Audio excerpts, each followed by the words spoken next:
तो मेरे प्यारे बच्चों, आपका रिवर्स इंजीनियरिंग सीरीज़ में स्वागत है। आर ई सीरीज़ क्या चीज़ है? ये आर ई सीरीज़ थोड़ा सा पहले इसको समझ लेते हैं स्टार्ट करने से पहले। देखो, आर ई सीरीज़ जो हमारी रिवर्स इंजीनियरिंग सीरीज़, उसमें हम करेंगे क्या? देखो, जो प्रीवियस ईयर के क्वेश्चंस हैं, हम उसको थोड़ा कॉन्सेप्चुअल वाइज एनालाइज करेंगे। कैसे? मतलब क्या मतलब है इसका? देखो, जो हमारा सी ए पी एफ एग्ज़ाम है, ऐसा नहीं है वो कहीं से भी क्वेश्चन पूछता है। कुछ पर्टिकुलर उसके एरियाज़ हैं जहाँ पे वो इंटरेस्टेड है, वो चाहता है कि बच्चे एटलीस्ट उसके बारे में तो जाने। तो वहाँ से जहाँ से इसने क्वेश्चन पूछे हैं, उस क्वेश्चन के कॉन्सेप्ट को हम समझेंगे कि उस क्वेश्चन के पीछे क्या कॉन्सेप्ट लगा है, उसको थोड़ा सा समझेंगे। प्लस हम थोड़ा सा इजी लैंग्वेज में इसको समझने की कोशिश करेंगे, क्योंकि आप सभी को पता है कि हमारी जो डी क्यूब सीरीज़ है, मतलब डेली डिस्पैच डिस्कशन है, हम बहुत ही इजी लैंग्वेज में समझते हैं बहुत मुश्किल मुश्किल चीज़ों को। सेम चीज़ यहाँ पे अप्लाई करेंगे कि उन कॉन्सेप्ट को हम बहुत ज़्यादा इजी लैंग्वेज में समझेंगे। प्लस देखेंगे कि पास्ट जो और ज़्यादा प्रीवियस ईयर है, कि जैसे 2024 का हमने डिस्कस करा, ठीक है।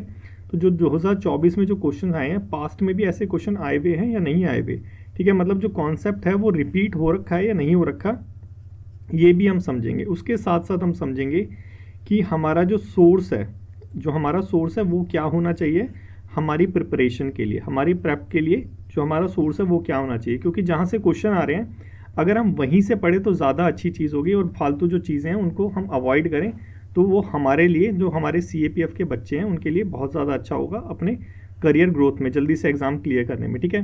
तो किस किस को ये बेसिकली देखना चाहिए, जो reverse engineering R E series जो हमारी है, जो हमारी रिवर्स इंजीनियरिंग सीरीज़ है, किस किस बच्चों के लिए टारगेटेड है? देखो, बच्चों के लिए, सभी जो सी ए पी एफ के बच्चे हैं, जो सी ए पी एफ की प्रिपरेशन कर रहे हैं, सबको ये सीरीज़ देखनी चाहिए, ठीक है। लेकिन स्पेशली जो बच्चे नए हैं, ठीक है, जो बच्चे नए हैं जिन्होंने प्रीवियस ईयर क्वेश्चंस को एनालाइज नहीं किया है, उनको नहीं पता कि भाई क्या सोर्स होना चाहिए, कैसे पढ़ना है, क्या नहीं पढ़ना है, क्या छोड़ना है, जो बिल्कुल भी अनजान है, बिल्कुल अनाड़ी है, जिन्होंने एक बार भी अटैम्प्ट नहीं करा है, फर्स्ट अटैम्प्ट है, उनके लिए ये MMI है मोस्ट इम्पॉर्टेंट है। क्यों? क्योंकि इसके अंदर बेसिकली हम अप्रोच देखेंगे। क्या देखेंगे? अप्रोच देखेंगे कि किसी क्वेश्चन को कैसे अप्रोच करना है, कैसे किसी क्वेश्चन को आंसर करना है, कि क्या उस टाइम पे आपको सोचना चाहिए, ठीक है। तो ज़्यादा मैं यहाँ पे ज्ञान ना देते हुए आगे स्टार्ट करता हूँ, आगे बहुत सारा ज्ञान दूंगा आपको। देखो, सबसे पहले हम देखेंगे केमिस्ट्री का, हमने केमिस्ट्री से स्टार्ट कर रहे हैं। देखो, यहाँ पे केमिस्ट्री लिखा है, ठीक है। हम केमिस्ट्री से स्टार्ट कर रहे हैं, हमारा जो रिवर्स इंजीनियरिंग है 2024 से, ठीक है। हम बैक में जाएंगे, बैक से फ्रंट में नहीं आएंगे, फ्रंट से बैक में जाएंगे एकदम, ठीक है, क्योंकि नए ट्रेंड के हिसाब से हमें प्रिपरेशन करनी है। देखो, 2024 में 12वें नंबर पे क्वेश्चन आया था आइसोटॉप से रिलेटेड, ठीक है। यहाँ पे पूछा गया था कि इनमें से कौन सा, ये यहाँ पे एलिमेंट्स दे रखे हैं, पूछा है कि कौन से एलिमेंट का आइसोटॉप ट्रीटमेंट के लिए यूज़ होता है, कैंसर के ट्रीटमेंट के लिए इनमें से कौन से एलिमेंट का आइसोटॉप यूज़ होता है, ठीक है। तो देखो जो बच्चे एकदम नए हैं या जो पुराने भी हैं, उनका रिवीजन हो जाएगा, ठीक है। पहले तो तुम्हें पता होना चाहिए भाई आइसोटॉप होता क्या है, ठीक है। सबसे पहला तो कॉन्सेप्ट यही है ना कि आइसोटॉप क्या होता है। फिर इसका एप्लीकेशन पता होना चाहिए, ठीक है, फिर इसका एप्लीकेशन पता होना चाहिए। ये दो चीज़ें पता होनी चाहिए। अगर ये दो चीज़ें पता होगी तो आज के लिए भी, क्योंकि ये 2024 का जो आंसर कर रहे हो, इसके लिए भी ये सही रहेगा, और जो आने वाले आगामी ईयर है हमारे 2025 जो है, ये जो अभी आएगा एग्ज़ाम, उसके लिए भी आपके लिए अच्छा रहेगा, ठीक है। पास्ट ईयर में पूछा गया है 2015 में, देखो सेम रिपीट हुआ था, यही चीज़ रिपीट हुई थी 2015 के अंदर। मतलब जो सी ए पी एफ एग्ज़ाम है अपने क्वेश्चंस को रिपीट करता रहता है, ठीक है। सेम चीज़ ऐसे ही पूछी थी इसके अंदर भी। तो अब थोड़ा सा हम देखते हैं कि भाई ये जो क्वेश्चन है ये आया कहाँ से, इसका सोर्स क्या है, हमें क्या पढ़ना चाहिए। देखो, सोर्स है इसका सिंपल NCERT। तो NCERT आपका जो है एकदम गाइडिंग लाइट होनी चाहिए। सबसे पहले तो इसको पढ़ लो, अच्छे से पढ़ लो, ठीक है। ये 9th क्लास के NCERT से क्वेश्चन पूछा था। क्या क्वेश्चन है? आइसोटॉप क्या है, ठीक है। तो पहले देखते हैं कि आइसोटॉप्स होते क्या हैं। देखो, आइसोटॉप्स अगर मैं बोलूँ तो एलिमेंट ही होते हैं, लेकिन जो हमारे मेन एलिमेंट होते हैं, जैसे कार्बन होता है, ठीक है। तो कार्बन का जो एटॉमिक नंबर होता है, एटॉमिक नंबर जो होता है वो उसके आइसोटॉप का भी एटॉमिक नंबर सेम होगा। लेट्स से कार्बन का एटॉमिक नंबर, लेट्स से क्या है, कार्बन का एटॉमिक नंबर 6 है, तो इसका जो आइसोटॉप होगा इसका भी एटॉमिक नंबर 6 होगा। लेकिन इसका जो मास नंबर होता है, ठीक है, मास नंबर जो होता है ये डिफ़र करता है, ये डिफरेंट होता है। लेट्स से कि कार्बन जो है उसका एटॉमिक नंबर 6 है, मास नंबर इसका 12 है, लेकिन जो इसका वो होगा आइसोटॉप होगा, इसका एटॉमिक नंबर तो 6 होगा लेकिन मास नंबर इसका 14 हो जाएगा, ठीक है। तो ये क्या चीज़ हो गई? ये है कार्बन का आइसोटॉप, ये है कार्बन का आइसोटॉप, ठीक है। अब बहुत सारे बच्चे ऐसे हैं जिनको जो मैंने बोला सर के ऊपर से गया एकदम। मेरे को पता है भाई कि जो मैंने बोला एटॉमिक नंबर क्या होता है, मास नंबर क्या होता है, कुछ नहीं समझ आया। क्या सर ये तो पता होता तो सर आपसे क्यों पढ़ते, कहीं से ही पढ़ लेते, क्योंकि हमें समझ नहीं आता इसीलिए तो आपके पास आए हैं। बिल्कुल सही जगह आए हो। देखो यहाँ पे और देखो हमने जाना था, एनसीईआरटी पढ़ोगे तो ये पता चलेगा कि हमारे यहाँ पे एक महर्षि थे, कन्नड़ा थे। उन्होंने बोला क्या कि हमारे ब्रह्मांड में जितने भी पदार्थ हैं, इसको अगर तुम छोटे से छोटे टुकड़ों में तोड़ने लगोगे, ठीक है, किसी पदार्थ को, गोल्ड को भी छोटे छोटे टुकड़ों में, आयरन को या फिर किसी भी चीज़ को, ऑक्सीजन को, किसी को भी छोटे छोटे टुकड़ों में तोड़ने लगोगे, तो एक स्टेज ऐसी आएगी कि वो वहाँ पे उसके बाद डिवाइड नहीं होगा, और उसको बोला क्या है, ये परमाणु, ठीक है।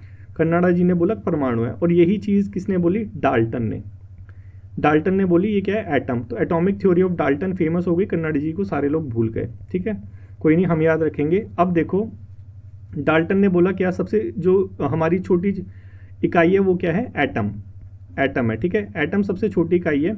अब एटम का स्ट्रक्चर क्या होता है, एटम का स्ट्रक्चर क्या होता है वो थोड़ा हमें जानना पड़ेगा। देखो कार्बन से ही लो, क्योंकि हमने कार्बन का आइसोटॉप देखा है तो हमें कार्बन ही समझ आएगा। कार्बन का एटॉमिक नंबर 6 है, इसका मास नंबर 12 है, ठीक है।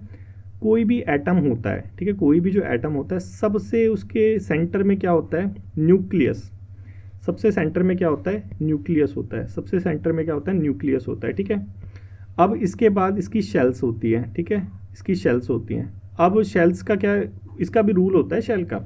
देखो शेल का क्या रूल होता है, जो सबसे पहली वाली शेल होती है, ठीक है, इसके अंदर 2 इलेक्ट्रॉन आएंगे, और उसके बाद वाली शेल में, उसके बाद वाली दूसरी हो गई, तीसरी होगी, चौथी होगी, टोटल 8 आएंगे। मतलब जितने भी रह गए उसके हिसाब से आएंगे, लेकिन मैक्सिमम 8 आएंगे। समझ आ गया।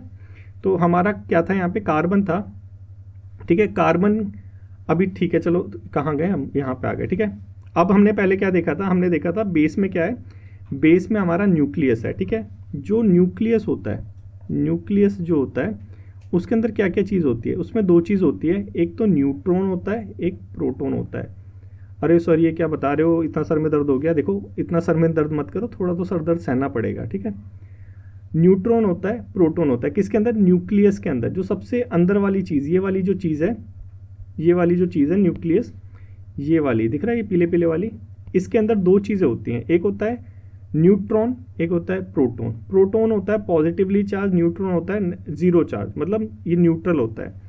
सेल का एग्जांपल ले लो, सेल ले लो या कोई वायर ले लो, ठीक है। वायर के अंदर क्या होती है, 3 तारें होती हैं, एक होता है पॉजिटिव, एक होता है नेगेटिव, एक होता है न्यूट्रल। सेम चीज़ यहाँ पे भी है। यहाँ पे क्या अलग है, न्यूक्लियस में क्या चीज़ है, एक पॉजिटिव है और एक न्यूट्रल है, ठीक है। न्यूक्लियस में क्या है, एक न्यूट्रॉन है, एक प्रोटॉन है। उसके बाद क्या बच गया हमारा, तीन ही चीज़ें होती हैं। इलेक्ट्रॉन होता है नेगेटिवली चार्ज, इलेक्ट्रॉन होता है ये वाला नेगेटिवली चार्ज। जो तो इलेक्ट्रॉन होता है वो कहाँ पे होता है, इलेक्ट्रॉन होता है आउटर मोस्ट शेल में, ठीक है। ये जो शेल्स दिख रही हैं इसके अंदर इलेक्ट्रॉन होता है।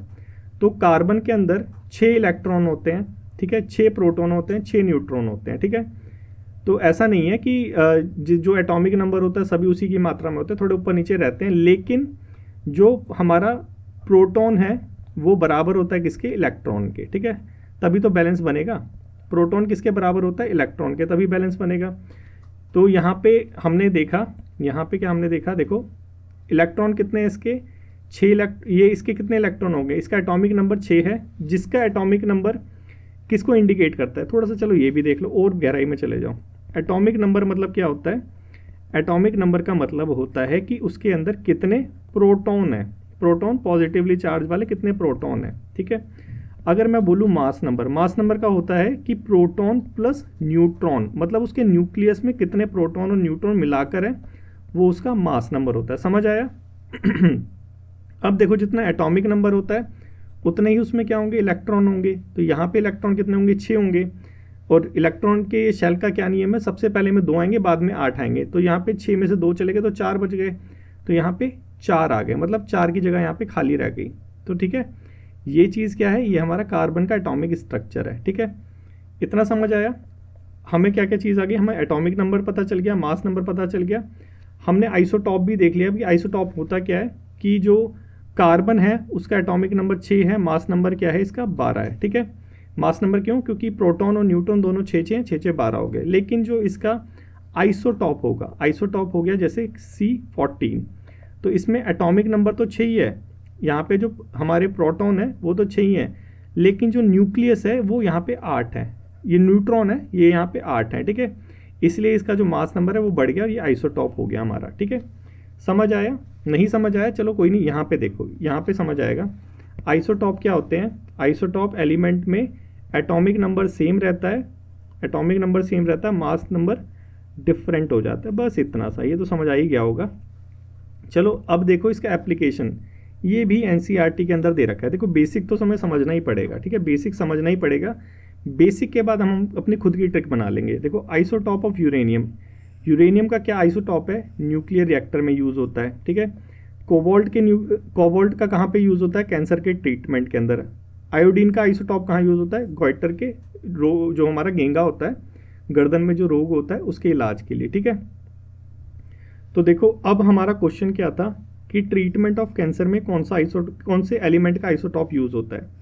आंसर हमारा है कोबाल्ट, ठीक है।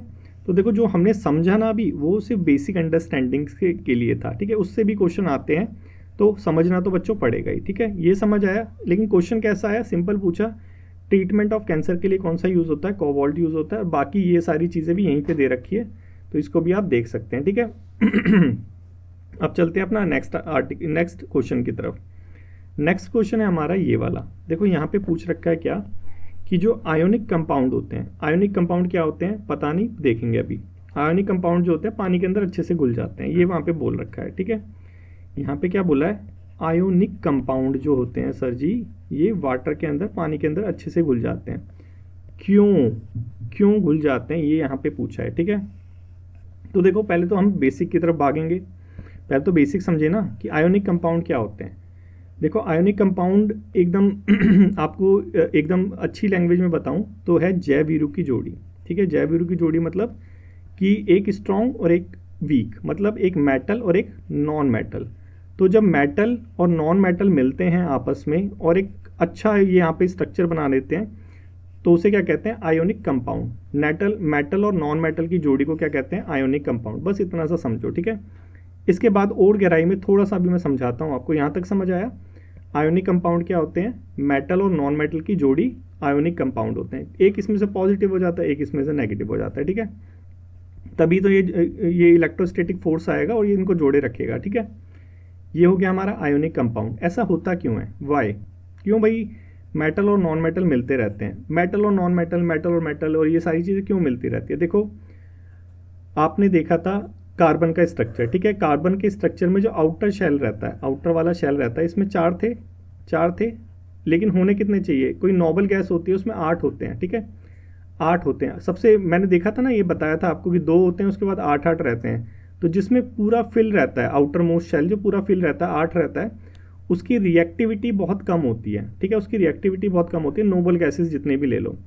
लेकिन अगर ये 8 फिल नहीं है, लेट से एक ही है बार में, 7 इसको चाहिए, तो इसकी रिएक्टिविटी बहुत हाई होगी। एग्जाम्पल सोडियम ले लो, हवा में रखते ही जल जाएगा, ठीक है। इतनी ज़्यादा हाई रिएक्टिविटी होती है। तो मतलब ये आउटर मोस्ट शेल जो होता है रिएक्टिविटी को डिसाइड करता है। वैलेंसी जो होती है इसको डिसाइड करती है। वैलेंसी क्या होती है?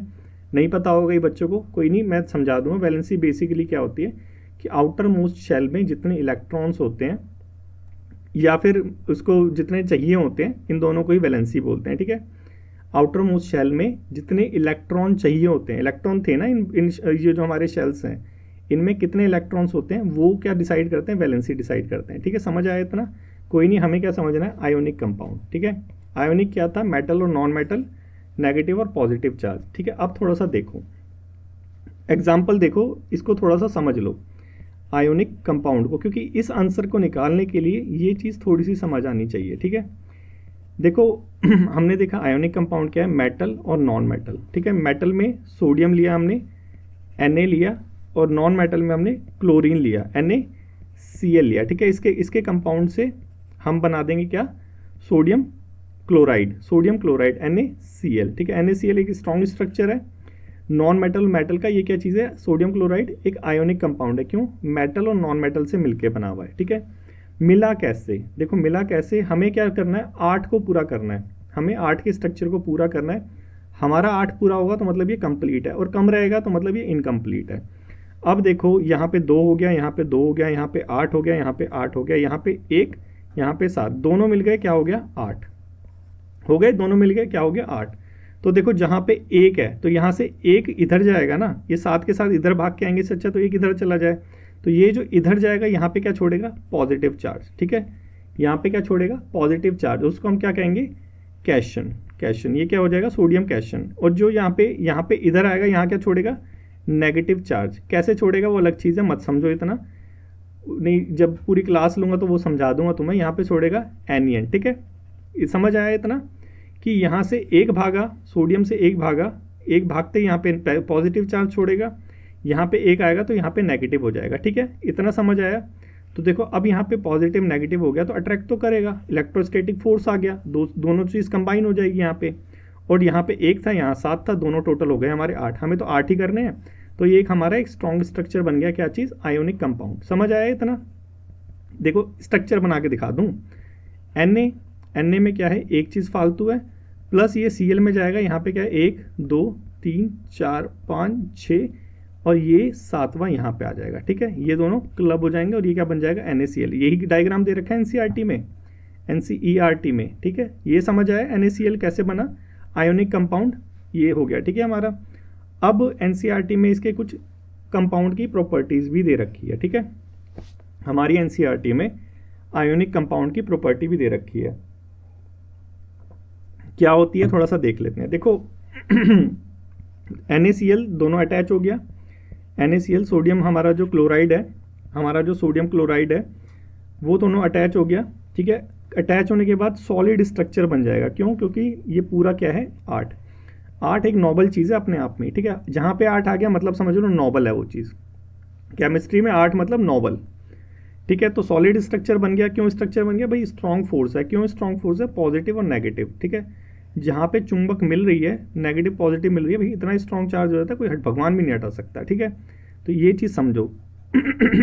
और 8 और बना दिया हमने, ठीक है, मतलब कंप्लीट है अपने आप में।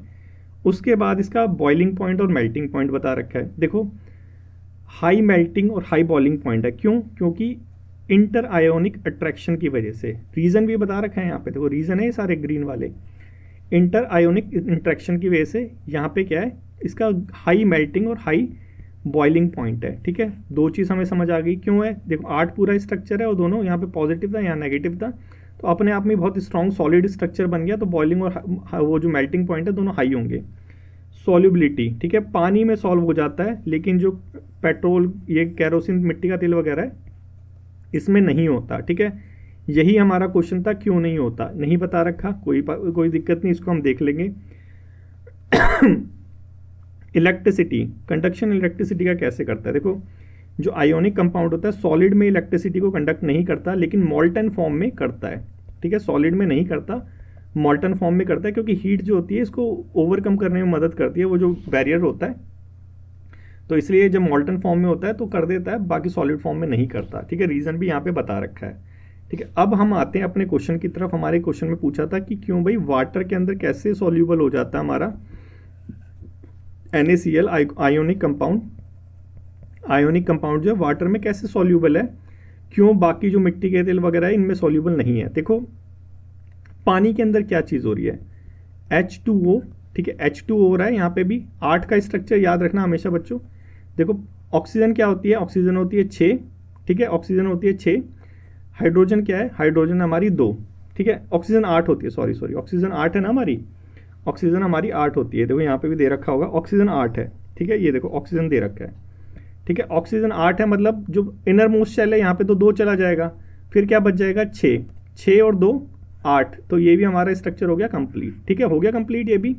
तो इसीलिए H2O क्या होता है, वाटर होता है और रिएक्टिव होता है। अरे बिल्कुल रिएक्टिव नहीं होता, पीते हैं हम इसे, ठीक है।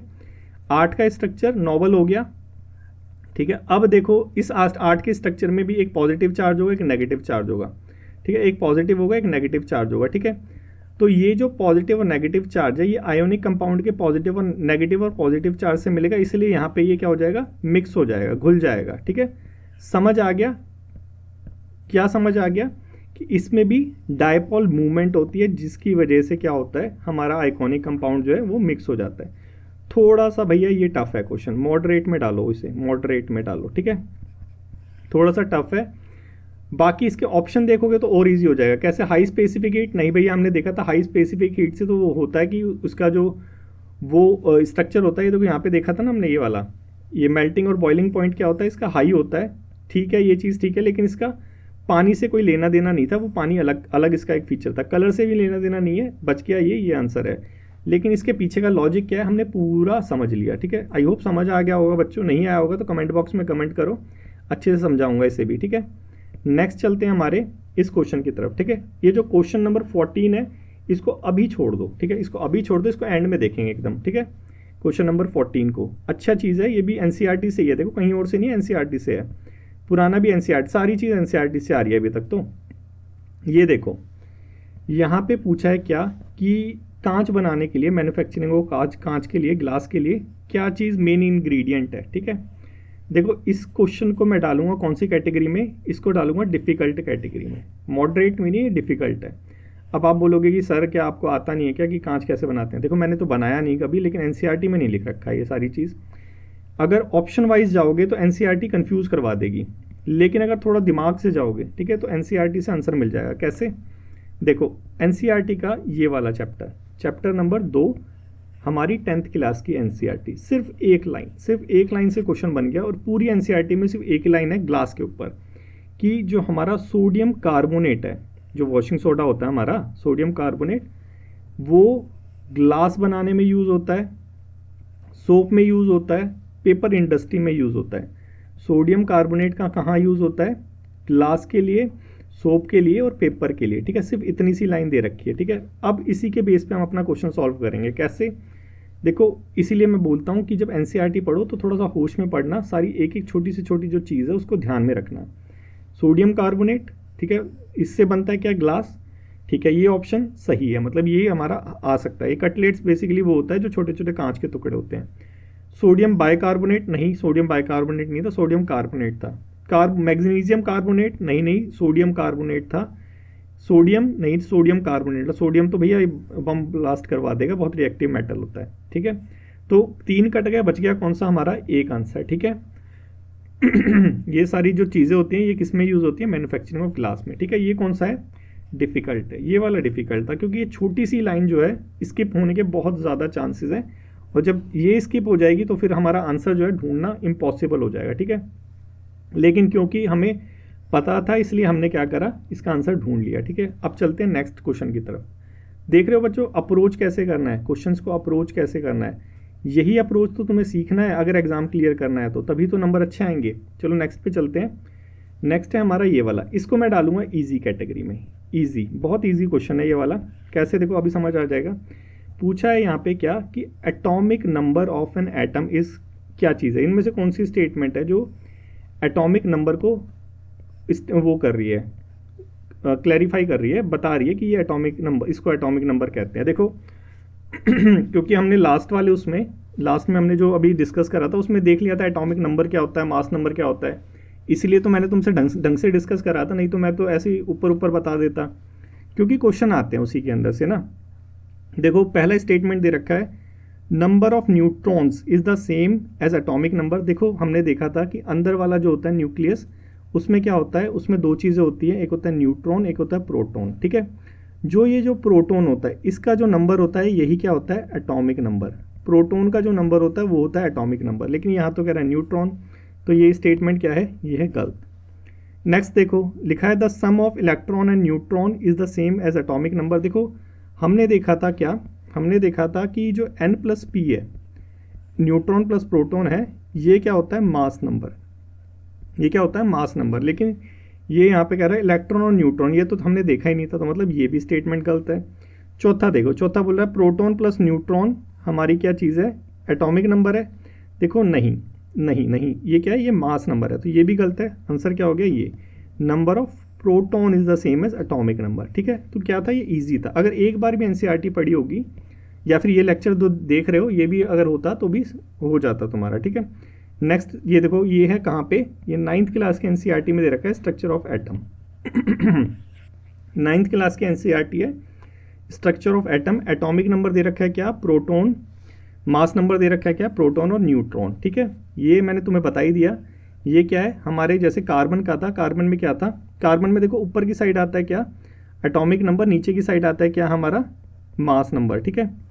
वैसे उल्टा भी लिख रखा है, कई कई जगह उल्टा भी लिख रखा है, देखो हमने वहाँ पे देखा था, हमने देखा हुआ है इसने, देखो ये देखो दिखाता हूँ तुम्हें, एक मिनट रुको, ये देखो यहाँ पे उल्टा लिख रखा है ना, ये वाला, कोई नहीं कहीं भी ऊपर नीचे देख लो जहाँ पे भी तुम्हें ठीक लगे, क्योंकि ये खुद ही ऐसे कर रहे हैं तो हम क्या कर सकते हैं। चलो देखो ये था हमारा, ठीक है। इसमें हमारा जो एनसीईआरटी में लिखा है हम तो उसे लिखेंगे, ये तो मैंने नेट से लिया था, ठीक है। नीचे एटॉमिक नंबर आ गया, ऊपर आ गया आपका मास नंबर, ठीक है। तो मास नंबर क्या था, इन दोनों का क्लब मतलब 12, और एटॉमिक नंबर क्या था, जो हमारा प्रोटॉन है अकेला, वो जितने प्रोटॉन होते हैं उतने ही क्या होते हैं, इलेक्ट्रॉन होते हैं, तभी बैलेंस बनता है, ठीक है।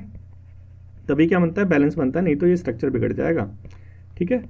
ये हो गया हमारा। अब क्लब होता है तो अलग चीज़ होती है, क्लब में थोड़ा ऊपर नीचे हो जाता है, लेकिन अलग अकेले में ये बराबर ही रहता है, ठीक है। लेकिन प्रोटॉन हमारे एटॉमिक नंबर को बताता है, ठीक है। ईजी था बहुत ये क्या चीज़ है ये बताओ मेरे को, अभी डिस्कस करा है, ये क्या चीज़ है, कार्बन 13 कार्बन 14, ये क्या है, आइसोटॉप। आइसोटॉप, आइसोटॉप क्या थे, same atomic number but different mass number. Different mass number है क्यों, क्योंकि यहाँ पे जो न्यूट्रॉन है, जो हमारे न्यूट्रॉन है ये ज़्यादा या कम है, ठीक है। चलो अब नेक्स्ट पे चलते हैं। नेक्स्ट है हमारा ये वाला, ठीक है। देखो ये वाला जो है, इसको मैं कौन सी कैटेगरी में डालूं, इसको भी डालूंगा इजी कैटेगरी में। अब आप बोलोगे सर आप एक बार देखो तो इसको, क्वेश्चन को 12वां नंबर देखो, 12वां नंबर आप इजी कैटेगरी में कैसे डाल सकते हो, देखो क्योंकि ये इजी है इसीलिए इसे इजी कैटेगरी में डाल रहा हूँ। इसमें पूछा क्या है, देखो एंडोथर्मिक प्रोसेस, यहाँ पूछा है कि इनमें से कौन सा जो एग्जाम्पल है एंडोथर्मिक प्रोसेस का एग्जाम्पल है, ठीक है। फिर 12वां पूछा है कि इनमें से कौन सा जो ये है स्टेटमेंट है एंडोथर्मिक रिएक्शन की है। देखो स्टेटमेंट को देख के ही ऐसा है कि भाई घबरा जाओ, ठीक है, इसे छोड़ो बाद में देखेंगे, ऐसे ही आएगा ना। लेकिन इसकी ट्रिक है, बहुत ईजी ट्रिक है, पहले बेसिक समझेंगे फिर ट्रिक देखेंगे, ठीक है।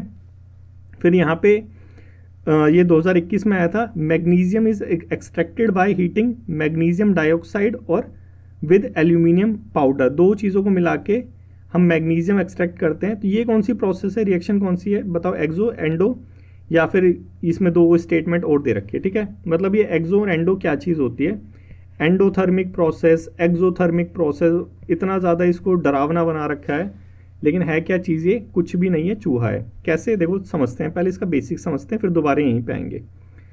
एक्सोथर्मिक प्रोसेस होती क्या है, ठीक है। देखो कोई भी रासायनिक क्रिया, केमिकल रिएक्शन,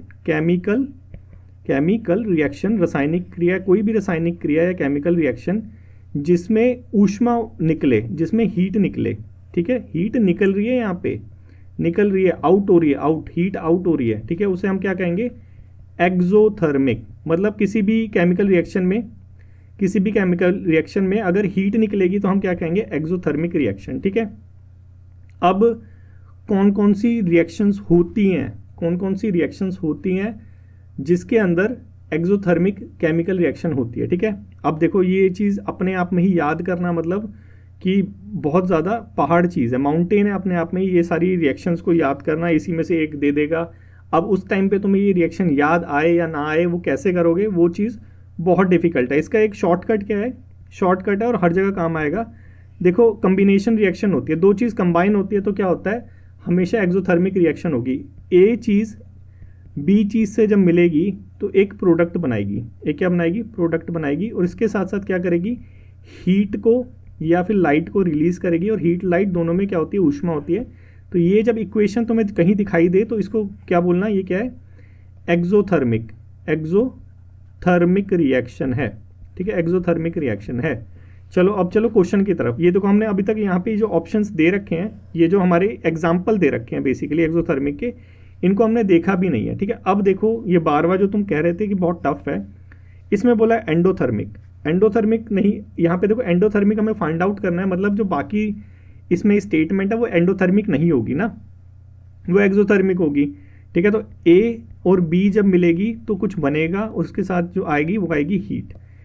ए और बी मिली तो ये नहीं है, यहाँ पे ए और बी मिला तो ये नहीं है, यहाँ पे ए और बी मिला तो ये नहीं है, ठीक है। तो कौन सा बच गया, यहाँ पे ये बी बच गया, ये क्या है हमारा एंडोथर्मिक रिएक्शन, ठीक है। अब ये वाली देखो 29 वाला, 29 में क्या दे रखा है, मैग्नीशियम डाइऑक्साइड ए किसके साथ मिला, बी के साथ मिला।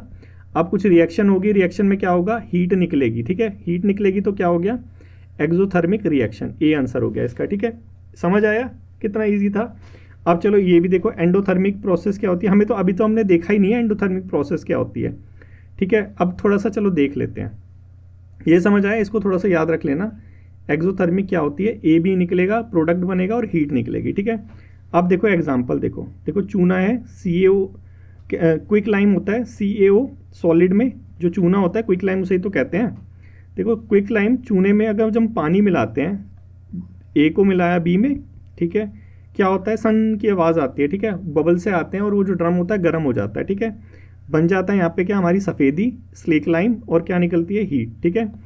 ए और बी को प्लस करा, एक प्रोडक्ट बना, साथ में क्या निकली, हीट, ठीक है, काम करा यहाँ पे। नेक्स्ट देखो, अभी उसी सफ़ेदी को दीवार में पोतोगे, ठीक है, कैल्शियम ऑक्साइड को दीवार में करा, कैल्शियम ऑक्साइड, कैल्शियम हाइड्रोक्साइड आपका कार्बन के साथ रिएक्ट करेगा, वो जो सफ़ेदी है वो कार्बन के साथ रिएक्ट करेगी और वहाँ पे एक परत बना देगी, ठीक है, वो परत क्या होगी, कैल्शियम कार्बोनेट बना देगी, ठीक है, कैल्शियम कार्बोनेट बना देगी और साथ में पानी छोड़ेगी और हीट निकलेगी, ठीक है।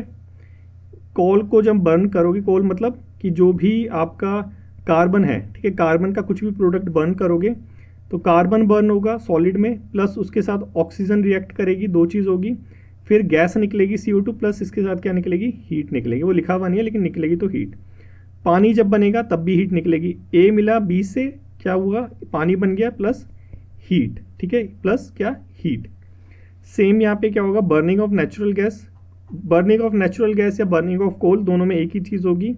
मीथेन यहाँ पे है, CH4 मीथेन है, मीथेन ऑक्सीजन से रिएक्ट करी, जलाया, कार्बन निकली, कार्बन के बाद क्या निकला हमारा, थोड़ा बहुत पानी निकला, H2O है, गैस निकली है, ठीक है, और यहाँ पे हीट निकलेगी। रेस्पिरेशन सांस लेते हैं, सांस को एक बार बाहर छोड़ के हाथ लगाओ, देखो गर्म है तो ये क्या है, एक्सोथर्मिक प्रोसेस, ठीक है। सिंपल चीज़, ए जब बी के साथ मिलेगी तो क्या होगा, एक प्रोडक्ट बनेगा हमारा, कुछ ना कुछ निकलेगा और उसके साथ हीट निकलेगी या लाइट निकलेगी, ठीक है। ये चीज़ जो ए बी देख लेना, जहाँ पे ए बी हो वो क्या, एक्सोथर्मिक। उसके बाद लाइब्रेरी गए, लाइब्रेरी में खाना खाया, खाना खाने के बाद जो खाना बचा उसको आपने गड्ढे में फेंक दिया, वहाँ पे वो क्या होगा, डिकम्पोज डिकम्पोज होने के बाद जब डिकम्पोज होता है तो वो कौन सी रिएक्शन है, एक्सोथर्मिक, ठीक है। इसका केमिकल फॉर्मूला दूंगा तो वो भी ए बी करके ही निकलेगा, लेकिन यहाँ पे सिंपल डिकम्पोज दे रखा है तो उसको डिकम्पोज रखो, ठीक है। तो ये क्या चीज़ है, ये है हमारी एक्सोथर्मिक रिएक्शन। क्या चीज़ है हमारी, एक्सोथर्मिक रिएक्शन। अब देखते हैं एंडोथर्मिक, अरे ये क्या चीज़ थी, एंडोथर्मिक था क्या, नहीं, अच्छा रुको, ये दोनों ही चीज़ मैंने एंडो पेस्ट कर दी, कोई नहीं, चलो ठीक है। एक्सोथर्मिक रिएक्शन, चलो इसको छोड़ो, ये है एक्सोथर्मिक, एंडोथर्मिक रिएक्शन। देखो एंडोथर्मिक रिएक्शन क्या होती है, एंडोथर्मिक रिएक्शन बेसिकली होती क्या है कि आप किसी एक प्रोडक्ट को आप क्या करोगे कि आप किसी एक प्रोडक्ट को कुछ हीट प्रोवाइड कराओ, कि ठीक है, किसी सिंगल चीज़ को आप हीट प्रोवाइड कराओगे तो वो हीट को ऑब्जर्व करेगा, ठीक है, हीट को एब्जॉर्ब करेगा, एब्जॉर्ब करने के बाद क्या होगा, वो दो टुकड़ों में बट जाएगा। मतलब कि यहाँ पे एक प्रोडक्ट है जिसमें हीट तुम दोगे, हीट को ऑब्जॉर्ब करेगा तो ये किस में बदल जाएगा, X + Y में बदल जाएगा, ठीक है। अगर जब ये स्टेटमेंट कहीं देखने को मिले तो समझ लो वो क्या है, एंडोथर्मिक, ठीक है। एग्जाम्पल इसका NCERT की बुक में बहुत सारे दे रखे हैं, जैसे आपका दे रखा है आपका सिल्वर ब्रोमाइड दे रखा है, सिल्वर ब्रोमाइड क्या होता है कि जब सिल्वर ब्रोमाइड को हम सनलाइट में डालते हैं, ठीक है, सनलाइट में डालते हैं तो क्या होता है कि सिल्वर अलग हो जाता है, ब्रोमाइड अलग हो जाता है, ठीक है। सिंपल चीज़, एक चीज़ को हम दे दिया, इसने क्या करा, हीट को एब्जॉर्ब करा, हीट को एब्जॉर्ब करने के बाद दो चीज़ों में ये डिवाइड हो गया, ठीक है, एक गैस में चला जाएगा, एक सॉलिड में बन जाएगा, ठीक है। सेम चीज़ क्या होती है, फोटोसिंथेसिस करते हैं, प्लांट्स फोटोसिंथेसिस करता है, ठीक है, प्लांट फोटोसिंथेसिस करता है तो क्या होता है, पत्तियाँ क्या करती है, हीट को एब्जॉर्ब करती है, फिर उसके बाद वो ऑक्सीजन वगैरह रिलीज करती है, ठीक है। तो यहाँ पे ये क्या है, ये भी है एंडोथर्मिक रिएक्शन। एंडोथर्मिक रिएक्शन क्या होती है, बेसिकली जहाँ पे हीट एब्जॉर्ब होती है, ठीक है। अब चलो अपना चलते हैं उसकी तरफ, क्वेश्चन की तरफ। हमारा 17th क्वेश्चन यहाँ पे पूछा है एंडोथर्मिक प्रोसेस क्या होती है। ठीक है, कंबस्शन ऑफ कार्बन हमने देखा था भाई, कार्बन जलाते हैं तो क्या होता है कि कार्बन ऑक्सीजन के साथ रिएक्ट करता है और फिर यहाँ पे CO2 निकलती है, उसके बाद हीट निकलती है। ठीक है, तो ये तो नहीं है, एक्सोथर्मिक है ये तो। दो चीज़ मिली तो वैसे एंडोथर्मिक है। रेस्पिरेशन एक्सोथर्मिक है, रेस्पिरेशन गर्म हवा आ रही है सांस छोड़ने में, एक्सोथर्मिक है। लेकिन फोटोसिंथेसिस में क्या होता है, फोटोसिंथेसिस में ये हीट को एब्जॉर्ब करता है, हीट को एब्जॉर्ब करता है। ठीक है, देखो ये दिख रहा है ना, ए हीट को एब्जॉर्ब करा, एक्स और वाई में कन्वर्ट हो गया। ठीक है, ये क्या है एंडोथर्मिक, ये क्या है एक्सोथर्मिक। ठीक है, ये चीज़ थोड़ा सा याद रखो। ठीक है, ये अगर तुम्हें याद नहीं भी हो पाए, ठीक है, ये याद नहीं भी होगा क्योंकि तुम कितना भी रट लोगे ये एक दिन भूल ही जाओगे। ठीक है, भूलने के बाद एग्जाम में और प्रेशर होगा, प्रेशर में और याद नहीं आएगा। तो ट्रिक काम आएगी यहाँ पे कि भाई एक सिंगल चीज़ से दो बनेगी तो मतलब क्या है एंडो है, और दो चीज़ से एक बनेगी तो क्या है एक्सो है। सिंपल चीज़। ठीक है, आंसर निकल रहा है, सारी जगह अप्लाई हो रहा है, फॉर्मूला हो रहा है। ठीक है, अब चलते हैं नेक्स्ट आर्टिकल की तरफ। कैसा था ये क्वेश्चन, देखो इजी था, इजी था ये क्वेश्चन, बहुत इजी था। एंडोथर्मिक एक्सोथर्मिक बहुत इजी क्वेश्चन था और इसको इतना हवा बना रखा था। ठीक है, अब देखते हैं नेक्स्ट है हमारा 18th ultra violet protective glass. क्या चीज़ होती है बच्चों, अल्ट्रा वायलेट प्रोटेक्टिव ग्लास क्या होती है। देखो चश्मा देखा, चश्मा रेबन का चश्मा, रेबन के चश्मे के जो ग्लासेस होते हैं ये यूवी प्रोटेक्टेड होते हैं, उसे कहते हैं यूवी प्रोटेक्टेड ग्लासेस। ठीक है, क्यों न्यूज़ में है, एनसीईआरटी के अंदर तो भाई दे नहीं रखा है यहाँ पे कि कौन सा मटेरियल यूज़ करते हैं कौन सा नहीं यूज़ करते, नहीं दे रखा। ठीक है, तो क्वेश्चन कहाँ से बना, देखो क्वेश्चन बना यहाँ से अप्रैल 8 2024 क्या हो रहा था, सोलर एक्लिप्स हो रहा था उस टाइम पे। ठीक है, याद भी नहीं होगा उस टाइम पे जो चश्मे वाले थे, मतलब जो आंखों के डॉक्टर वगैरह थे, वो कह रहे थे कि भाई आंखों से, नंगी आंखों से देखोगे तो तुम्हारी आंखें कमज़ोर हो जाएगी, ये हो जाएगा वो हो जाएगा, क्या करो यूवी प्रोटेक्टेड ग्लास यूज़ करो। ठीक है, तो यूपीएससी सीएपीएफ ने देखा कि भाई बच्चे जो हैं अब यहाँ पे सोलर एक्लिप्स के बारे में पढ़ के जाएंगे कि कौन सामने आता है कौन पीछे आता है, क्या चीज़ निकलती है, क्या पॉजिटिव है क्या नेगेटिव है, आर्ग्यूमेंट, ऐसे राइटिंग, ब्ला ब्ला, पता नहीं क्या क्या चीज़ें पढ़ के चले गए। और पूछा क्या यहाँ पे, पूछा कि उस चश्मे में जो ग्लास होता है वो कौन से उस मटेरियल का बना होता है। मतलब इंडस्ट्रियल यहाँ पे मैन्युफैक्चरिंग जो है वो एक इम्पॉर्टेंट जो रोल प्ले करती है आपके सीएपीएफ एग्जाम में, केमिस्ट्री में स्पेशली। तो इसका आंसर सिंपली ये है डी, सेरियम ऑक्साइड। ठीक है, सेरियम ऑक्साइड से बना होता है जो हमारा चश्मा होता है यूवी प्रोटेक्टेड वाला। ठीक है, इसको कौन सी कैटेगरी में डालोगे, देखो ये है हमारा डिफ़िकल्ट कैटेगरी में, क्योंकि ये सबको नहीं पता होता, ये डिफ़िकल्ट क्वेश्चन है। यहाँ पे मैक्सिमम बच्चों ने नहीं करा होगा इस क्वेश्चन को, क्योंकि एनसीईआरटी में दे नहीं रखा और जो करंट अफेयर में आ रखा है वो ऐसे करके पूछा नहीं है, ऐसे करके दे नहीं रखा है। तो ये क्वेश्चन बहुत कम बच्चों ने अटेंड करा होगा, तो ये डिफ़िकल्ट कैटेगरी में आता है। ठीक है, तो इसको कैसे टैकल करना है, इसको डेली डिस्पैच से टैकल करना है, क्योंकि डेली डिस्पैच में यही तो चीज़ें करते हैं, पूछता कुछ है हम बताते कुछ हैं। तो बच्चे कहते हैं कि सर क्या बता रहे हो आप डेली डिस्पैच में, ये तो न्यूज़ भी नहीं थी, न्यूज़ तो ये भी नहीं थी ना। तो चलो आगे चलते हैं, हमारा ये वाला क्वेश्चन 19th। देखो ये वाला भी आपका डिफ़िकल्ट कैटेगरी में आएगा। क्यों डिफ़िकल्ट कैटेगरी में आएगा, पहले तो समझो ये क्वेश्चन आया क्यों। पीआईबी में एक न्यूज़ थी ये वाली, देखो डेट देखो, जुलाई 2024। ठीक है, डेट पीआईबी में क्वेश्चन आया था ये वाला, इसमें मुरनाल के ऊपर वो ये थी, पेंटिंग थी। ठीक है, तो पेंटिंग के अंदर पेंट वगैरह यूज़ होता है। अब ये तो किसी ने सोचा नहीं था कि भाई पेंट वगैरह का पूछ लेंगे, यहाँ पे पूछ लिया पेंट का। ठीक है, और हमारा पीआईबी दे रखा था किसका, पीआईबी दे रखा था पेंटिंग का। तो यहाँ पे पूछ रखा है कौन सा पिगमेंट का पेंट कहाँ यूज़ होता है, एग्जाम्पल दे रखे हैं। ठीक है, तो देखो डिफ़िकल्ट क्यों है, डिफ़िकल्ट इसलिए क्योंकि एनसीईआरटी के अंदर ऐसा कुछ डायरेक्टली दे नहीं रखा है। ठीक है, और जिस बच्चे को थोड़ा बहुत भी पता होगा वो इसका आंसर करने के लिए बहुत कतराएगा। कैसे, देखो इनर्ट पिगमेंट, इनर्ट पिगमेंट क्या होता है कि वो पिगमेंट जो किसी के साथ रिएक्ट नहीं करती उसको कहते हैं हम क्या, इनर्ट पिगमेंट। जैसे यहाँ पे चौक है, चौक भी इनर्ट पिगमेंट है, टाइटेनियम डाइऑक्साइड ये भी इनर्ट पिगमेंट है।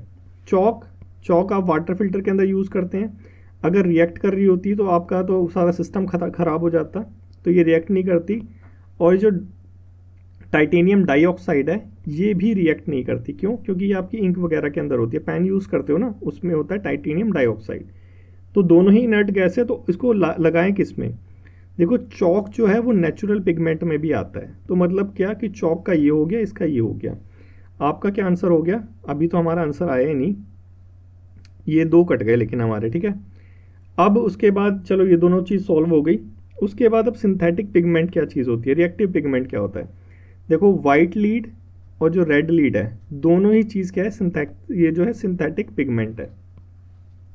दोनों ही चीज़ क्या है, सिंथेटिक पिगमेंट है। लेकिन वाइट लीड जब रिएक्ट करती है हीट के साथ, तो उसके बाद वो क्या बनती है, रेड लीड। तो जो हमारी रेड लीड है वो क्या है, रिएक्टिव पिगमेंट है, ठीक है। रेड लीड क्या है, रिएक्टिव पिगमेंट है, और वाइट है सिंथेटिक। तो हमारा आंसर हो गया ए 1 2 3 एंड 4, ठीक है। तो मतलब क्या था, ये डिफिकल्ट कैटेगरी में था, हर कोई बच्चा इसका आंसर नहीं कर पाएगा, डिफिकल्ट है क्वेश्चन, ठीक है। समझ आ रहा है डिफिकल्टी लेवल? अब चलो ये सेकंड लास्ट, क्योंकि लास्ट वाला हमारा वो था जो हमने छोड़ दिया, ठीक है। यहाँ पे अनपेयर्ड इलेक्ट्रॉन बताने हैं, ठीक है। अनपेयर्ड इलेक्ट्रॉन का एक फॉर्मूला होता है अपना, इतना गहराई में जाओगे तो डूब जाओगे, ठीक है। तो इतना गहराई में मत जाओ, हम एक छोटा सा जो है एक फॉर्मूला याद रखते हैं। क्या, देखो नाइट्रोजन का क्या होता है, नाइट्रोजन का एटॉमिक नंबर होता है 7, ऑक्सीजन का होता है 8। नाइट्रोजन का क्या है 7, ऑक्सीजन का क्या है 8। और देखो ये जो हमारी नियॉन होती है, ये हमारी कौन सी गैस होती है, नियॉन होती है हमारी नोबल गैस, ठीक है। नोबल गैस क्या होती है, जिसका जो वैलेंस है वो पूरा होता है, ठीक है। देखो ये 2 है, 10 है, 2 हो गया, ये 8 हो गया, ये पूरा है हमारा, तो ये हमारी होगी नोबल गैस, ठीक है। तो देखो अब इसका जो आउटर मोस्ट शेल होता है, पहले तो 2 घटा लो सब में से, 5, इसका कितना बच गया 5, इसका कितना बच गया 6, ठीक है। इसका कितना बच गया 8। तो इन सबको अब 8 से डिवाइड, 8 से वो कर दो माइनस, ठीक है। इसका 0 हो गया, इसका 2 हो गया, इसका 3 हो गया, ठीक है। तो ये जो बचेगा हमारा, ये क्या है हमारा अनपेयर्ड इलेक्ट्रॉन। ये जुगाड़ है, ठीक है। ये क्या है, एक ट्रिक है, ये एक ट्रिक है, ठीक है। जुगाड़ बोलता हूँ तो गंदा सा लगता है, लेकिन ट्रिक बोलता हूँ अच्छा लगता है, ठीक है। तो ये क्या है हमारी एक ट्रिक है, क्योंकि फॉर्मूला लगाऊंगा वो फॉर्मूले में उलझ जाओगे और समझ नहीं आएगा, जल्दी निकालना है हमें आंसर। तो सिंपल यही करो कि इसका जो आउटर मोस्ट शेल है, ठीक है, उसको 8 से माइनस कर दो। आउटर मोस्ट शेल में जितने इलेक्ट्रॉन है उसको 8 से माइनस कर दो, तुम्हारा आंसर आ जाएगा, ठीक है। आंसर अभी नहीं आया, आंसर अब आएगा। देखो नियॉन 0, अनपेयर्ड 0 है, डी का पहला, तो ये तो वैसे हट गए। उसके बाद ऑक्सीजन है हमारा 2, ऑक्सीजन 2, सी का दूसरा, तो हमारा आंसर आ गया डी, ठीक है। हमारा आंसर आ गया डी, ठीक है। नाइट्रोजन का हमारा 3 है, बी का 4, ठीक है। और इसका थर्ड, बोरोन का 1। बोरोन का वैसे दे नहीं रखा वहाँ पे, लेकिन जब 3 का पता होता है चौथे का अपने आप पता चल जाता है। मतलब क्या है, एनसीईआरटी, मतलब चैप्टर 3 जो है एनसीईआरटी क्लास 10th का, उसका ये जो डायग्राम है, 2 क्वेश्चन सॉल्व करें, देखो 2024 के अंदर, 2024 में इस एक पर्टिकुलर चीज़ से 2 क्वेश्चन सॉल्व हुए हमारे, एक आयोनिक वाला और एक ये वाला, ठीक है। तो इस चार्ट को थोड़ा सा याद कर लेना बच्चों, सीरियसली बोल रहा हूँ, इंपॉर्टेंट है, ठीक है। ये जो चार्ट है एनसीईआरटी में दे रखा है, आपकी 10th क्लास की थर्ड चैप्टर में दे रखा है, ये इंपॉर्टेंट, इसको याद कर लेना, ठीक है। चलो अब चलते हैं हमारे लास्ट क्वेश्चन की तरफ। हमारा लास्ट क्वेश्चन है ये वाला, हमारा लास्ट क्वेश्चन है ये वाला, ठीक है, ये रहा, ठीक है। ये है हमारा बॉन्ड फॉर्मेशन। बॉन्ड फॉर्मेशन बताना है और स्टेटमेंट दे रखी है, उसके बारे में बताना है, किसका, एथाइन का, ठीक है। नाम थोड़ा गलत बोल सकता हूँ, लेकिन वाई वाला है ये। इथाइन का जो बॉन्ड फॉर्मेशन है ये बताना है। देखो बॉन्ड फॉर्मेशन थोड़ा सा डिफिकल्ट है, ठीक है, लेकिन कोशिश करूँगा कि तुम्हें समझ आ जाए, ठीक है। देखो बॉन्ड फॉर्मेशन के लिए इसका जो फॉर्मूला है, जो केमिकल फार्मूला है, वो थोड़ा पता होना चाहिए इथाइन का।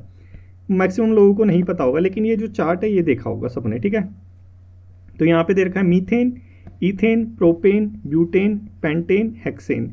जिंदगी में याद नहीं रहेगा ये चीज़, तो याद रखो मी, पीबी, पीएच, ठीक है। मी, पीबी, पीएच, 2 पेयर में याद रखो, मी, पीबी, पीएच, ठीक है। मी, मीथेन, CH4, ये सबको याद रहता है CH4। इसके बाद C में एक बढ़ाते जाओ, C में एक बढ़ाते जाओ, C3 हो गया, C4 हो गया, C5 हो गया, C6 हो गया। और H में 2 बढ़ाते जाओ, 6 हो गया, 8 हो गया, 10 हो गया, 12 हो गया, 14 हो गया, ठीक है। अब ये चीज़ याद रखने की ज़रूरत नहीं है। अब हमें क्या चाहिए था, हमें चाहिए था इथेन। इथाइन था ना हमारा, इथेन क्या है हमारा, C2H6। इथाइन है हमारा इथेन, इथेन है हमारा C2H6, ठीक है। पहले इसका जो है बॉन्ड बनाना सीख लो। देखो इसका बॉन्ड कैसे बनता है, देखो हमें क्या कंप्लीट करना है, 8 8 हमारा ये क्या था, नोबल, ठीक है, हमें 8 कंप्लीट करना है हमारा। तो देखो जब कार्बन होता है तो कार्बन जब आता है तो क्या करता है कि 2 अंदर होते हैं इसके, सबसे अंदर वाले में 2 हो गए। कार्बन का वो क्या होता है, एटॉमिक स्ट्रक्चर, वो 6 होता है एटॉमिक नंबर कार्बन का, ठीक है, 2 इसके अंदर है, 4 रह गए, ठीक है, 1 2 3 4। अब 4 4 यहाँ पे चाहिए हमें, ठीक है। अब कार्बन यहाँ पे 2 हैं तो एक कार्बन इससे अटैच हो गया, ये दोनों, ये वाला हमारा बॉन्ड हो गया कंप्लीट, ठीक है, सिंगल वाला, ठीक है। अब ये हो गया हमारा, ठीक है। अब इसको भी 4 चाहिए, इसको भी 4 चाहिए, एक एक मिल गए ये दोनों, ठीक है। अब हाइड्रोजन यहाँ पे 6 हैं, ये हो गए हाइड्रोजन हमारे यहाँ पे 6 आ गए, ठीक है। तो ये क्या हो गया, 1 2 3 4 5 6, 1 2 3 4 5 6 7 8, ठीक है। ये एक इसका हो गया, एक इसका हो गया, एक इसका हो गया, ठीक है। दूसरे कलर से लिखता हूँ, समझ आएगा। ये देखो एक इसका हो गया, एक इसका हो गया, ये टोटल क्या हो गया हमारे 8 हो गए, ठीक है। टोटल हमारे 8 हो गए, क्योंकि एक ये इससे बना, देखो अगर हम इनको छुपा दें, जो मैं येलो से कर रहा हूँ, ये वाला ये वाला ये वाला, इसको छुपा दें तो देखो ये 8 हो गए ना, 2 ये हैं, ठीक है, 4 इसके हैं और 4 इनके हो गए, 8 हो गए। अब ये येलो वाला हटा दो और इसको दिखा दो, समझ आ गया ना, मतलब ठीक है, यही चीज़ समझाना चाह रहा था क्या, कि ये क्या चीज़ है, ये है हमारा single bond, carbon carbon single bond, carbon carbon, यहाँ पे सिंगल लाइन है, सिंगल बॉन्ड। दूसरे तरीके से समझो इसको, देखो ये है हमारा क्या, कार्बन, ठीक है, ये क्या है हमारा कार्बन, ठीक है। चलो इसी को स्ट्रक्चर को देखो, ठीक है, ये कार्बन है हमारा सी, जो खाली है अब सिर्फ उसको देखेंगे हम, ठीक है, 1 2 3 4, ठीक है। अब एक और कार्बन आ गया इधर, ठीक है, 1 2 3 4, 2 2 तो थे, ठीक है, ये हो गया, ये समझ आया स्ट्रक्चर कैसे बना, कैसे बना, देखो 4 इसके बॉन्ड है ना, 4, तो इसने एक इसको ले लिया, एक हाइड्रोजन ले लिया यहाँ पे, ठीक है, एक इसने ये ले लिया, एक इसने ये ले लिया, एक इसने ये ले लिया, ये हो गया टोटल। तो ये क्या चीज़ हो गया, एक पूरा हमारा 8 वाला स्ट्रक्चर बन गया, 8 वाला स्ट्रक्चर बन गया, नहीं बन गया, देखो बन ही गया, 1 2 3 4 5 6 7 और ये 8, इसको 2 बार काउंट करेंगे हम, ठीक है। तो ये क्या है, सिंगल बॉन्ड है, ये सिंगल है, एकदम सिंगल बॉन्ड है। तो ये क्या सिंगल बॉन्ड किस में होता है, इथेन में सिंगल बॉन्ड किस में बनता है, इथेन में, ठीक है। अब इसका एक दूसरा भी है, दूसरा क्या है, ये देखो दूसरा यहाँ पे दिखा रखा है, इथाइन, अनदर कंपाउंड है कार्बन और हाइड्रोजन का, ये हाइड्रोजन और कार्बन का ही तो है CH4, ठीक है, ये है C2H4, ये क्या है, इथाइन, ETHE इथाइन, ये क्या है, C2H4, देखो। और लास्ट वाला क्या है हमारा, इथाइने, ठीक है, ये वाला, ये क्या है हमारा C2H2, देखो जैसे ऐसे कम हो रहा है, क्या हो रहा है, H हमारा कम होता जा रहा है।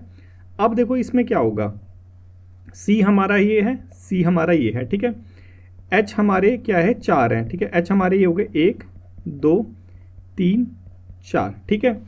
हमें क्या करना था, हमें 8 का स्ट्रक्चर पूरा करना था, ठीक है। हमें अब ये जो है यहाँ पे पहले 1 होता था, ठीक है, अब ये तो है नहीं यहाँ पे, तो किससे क्लब होगा, अब ये इसी से क्लब होगा, तो एक क्लब हो गया ये वाला जो नॉर्मल था, एक दूसरा क्लब हो गया, ठीक है, और बाकी ये क्लब हो गए। तो ये क्या चीज़ है, डबल बॉन्ड बन गया, ये डबल बॉन्ड, ये पूरा एक स्ट्रक्चर हो गया जो 8 वाला है, जो कंप्लीट है, कंप्लीट, ये कंप्लीट बना रहे हैं ना हम, तो ये 8 वाला हम कंप्लीट बन गया, ठीक है।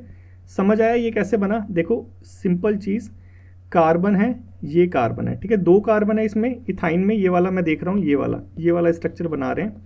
तो इसमें क्या चीज़ है कि देखो एक ये हो गया कार्बन, ठीक है, एक ये हो गया कार्बन कार्बन, अब इसमें 4 रह रहे हैं, ठीक है, 1 2 3 4, ठीक है, इसके भी 4 रह रहे हैं, 1 2 3 4, तो देखो ये डबल बॉन्ड बन गया, 2, एक बॉन्ड ये और एक बॉन्ड ये, और बाकी एक एक बॉन्ड यहाँ पे बन गया हाइड्रोजन के साथ, ठीक है। समझ आया, यही वाला जो स्ट्रक्चर है मैंने इसी को ऐसे करके लिखा हुआ है, ठीक है, ये डबल बॉन्ड बन गया, डबल बॉन्ड बना ना, 2x आ गए, 2 इलेक्ट्रॉन है ना, ये यहाँ पे 2 इलेक्ट्रॉन, 1 इलेक्ट्रॉन का पेयर, 2 इलेक्ट्रॉन का पेयर, तो 2 इलेक्ट्रॉन के पेयर मतलब डबल बॉन्ड। तो ये जो इथाइन होता है ENE वाला, इसमें डबल बॉन्ड स्ट्रक्चर बनता है, सिंगल बॉन्ड बनता है इथेन में, इथाइन में, और इथीन में ट्रिपल बॉन्ड बनता है, ये वाला कैसे बनेगा, देखो ये देखो मैं बताता हूँ कैसे बनेगा, थोड़ा सा डिफिकल्ट है लेकिन 1-2 बार इसको देखोगे समझ आ जाएगा। ये वाला थोड़ा सा डिफिकल्ट है लेकिन 1-2 बार देखने में समझ आ जाएगा। हमें 8 का स्ट्रक्चर बनाना है, 2 कार्बन के हो गए, ठीक है। अब यहाँ पे एक एच आ गया, यहाँ पे एक एच आ गया, लेकिन अभी भी 3 रह गए, तो ये 3 यहाँ पे आ जाएंगे, ठीक है। एक इस ये हो गया, एक ये हो गया, ठीक है। ये 3 हमारे यहाँ पे आ गए। ये क्या बन गया? Carbon carbon triple bond structure, carbon carbon triple bond structure. समझ आया बच्चे कैसा हुआ? नहीं समझ आया तो रट लो, ठीक है। नहीं समझ आया तो रट लो कि इथेन वाला होगा, AN वाला होगा तो सिंगल होगा, EN वाला होगा तो डबल होगा, YN वाला होगा तो ट्रिपल होगा, ट्रिपल होगा, ठीक है। बस इतना सा समझ लो, AEY सिंगल डबल ट्रिपल, ये चीज़ याद रख लो, आंसर तुम्हारा सामने होगा, ठीक है। बस इतना सा है और कुछ नहीं है, ठीक है। कहाँ दे रखा है? NCERT के अंदर ही दे रखा है, ये भी 10th क्लास की fourth chapter, 10th class 4th chapter में दे रखा है, ठीक है। अगर नहीं समझ आया हो तो कमेंट बॉक्स में कमेंट करना, ट्राई करूँगा कि इसके ऊपर अलग से वो सीरीज़ बना, इसका लेक्चर बना दूँ, ठीक है। क्योंकि कुछ कुछ चीज़ें हैं जो केमिस्ट्री में थोड़ी सी डिफ़िकल्ट है, उसको समझने में थोड़ी सी डिफ़िकल्टी हो सकती है अगर बिल्कुल भी बैकग्राउंड ना हो, तो इनका थोड़ा सा बैकग्राउंड समझना पड़ता है पहले, ठीक है। नहीं समझ आया तो कमेंट करना, मैं बता दूंगा, ठीक है। तो आज के डिस्कशन में बस इतना ही। ये हमारी थी क्या? हमारी थी रिवर्स इंजीनियरिंग केमिस्ट्री की सीरीज़। तो जो आपको मैंने चैप्टर्स बताए हैं, ठीक है, उन चैप्टर्स को एकदम रगड़ देना, एकदम अच्छे से करना, क्योंकि यहाँ से क्वेश्चन आने के चांसेस बहुत ज़्यादा है। तो आज के डिस्कशन में बस इतना ही। Thank you so much for today's discussion.